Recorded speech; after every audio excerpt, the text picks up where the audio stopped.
Welcome to junior mentor. Hello കൂട്ടുകാരെ, ഓണപ്പരീക്ഷ എത്തിയല്ലേ? ഉഗ്രതീതത്തിൽ മലയാളത്തിൽ നിർബന്ധമായും പഠിക്കേണ്ട പാഠങ്ങൾ നമുക്ക് നോക്കിയാലോ? എൻ്റെ കേരളം എന്നാണല്ലേ ആദ്യത്തെ പാഠത്തിൻ്റെ പേര്. ആ പാഠത്തിൽ നമ്മൾ നമ്മുടെ നാടിനെ കുറിച്ച് എഴുതാൻ നമ്മൾ പഠിക്കണം. നമ്മുടെ നാട്ടിൽ എന്തെല്ലാം ഉണ്ട്? മരങ്ങൾ, പുഴകൾ, പക്ഷികൾ, മലകൾ, വീടുകൾ, ഇതെല്ലാം നമ്മുടെ നാട്ടിലുണ്ടല്ലേ. പാടും പുഴകൾ, പീലി വിടർത്തിയാടുന്ന തെങ്ങിൻ തോപ്പുകൾ, തുള്ളിക്കളിക്കുന്ന കടൽ, മോടിക്കൂടും മലരണിക്കാട്, ഇതെല്ലാം നമ്മുടെ കൊച്ചു കേരളത്തിൻ്റെ പ്രത്യേകതകളാണ്. ഇനി ഒരു അവധിക്കാലത്ത് എന്ന കഥയിലേക്ക് വരുമ്പോൾ, അഭിനന്ദും നന്ദനയും അമ്മമ്മയുടെ നാട്ടിലേക്ക് പോവുകയാണ്. ഈ യാത്രയിൽ അവർ പട്ടണവും നാട്ടിൻപുറവും തമ്മിലുള്ള വ്യത്യാസങ്ങൾ മനസ്സിലാക്കുന്നു. ആദ്യം പട്ടണത്തിലെ കാഴ്ചകൾ പഠിക്കാം.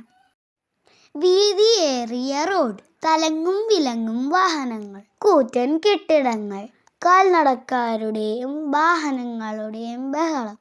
ഈ നാട്ടിൻപുറത്തോ?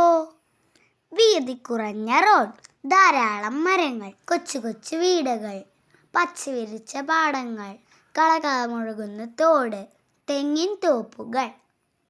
ഇത് രണ്ടും മറക്കാതെ പഠിക്കണം കൂട്ടുകാരെ. കളികളെക്കുറിച്ചും നമുക്ക് പഠിക്കണം. ഉപകരണങ്ങൾ വേണ്ട കളി ഏതൊക്കെയാ?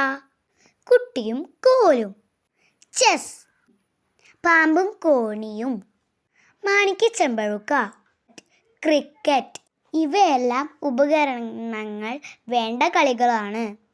ഇനി ഉപകരണങ്ങൾ വേണ്ടാത്ത കളികളോ? കുളം കര, തൊട്ടുകളി, ഒളിച്ചുകളി, അമ്മയും കുട്ടിയും, കൂട്ടുകാർക്കറിയുന്ന മറ്റു കളികളും ചേർക്കാം. ഇനി നമുക്ക് പൊതു ഇടങ്ങളും പൊതു സ്ഥാപനങ്ങളും നമുക്ക് നോക്കാം.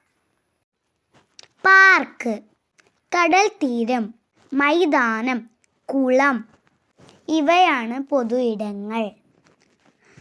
സ്കൂൾ, ആശുപത്രി, ബാങ്ക്, പോലീസ് സ്റ്റേഷൻ, ഇവയാണ് പൊതുസ്ഥാപനങ്ങൾ. കുറച്ച് തൊഴിലുകളും നമ്മൾ പഠിച്ചു വയ്ക്കണം. കൃഷി, ഡോക്ടർ, തയ്യൽ, പോലീസ്, അധ്യാപനം, ഇവയെല്ലാം ചില തൊഴിലുകളാണ്. എൻ്റെ കേരളം എന്ന ഈ പാഠത്തിൽ നമ്മൾ ഇത്രയെങ്കിലും പഠിക്കണം.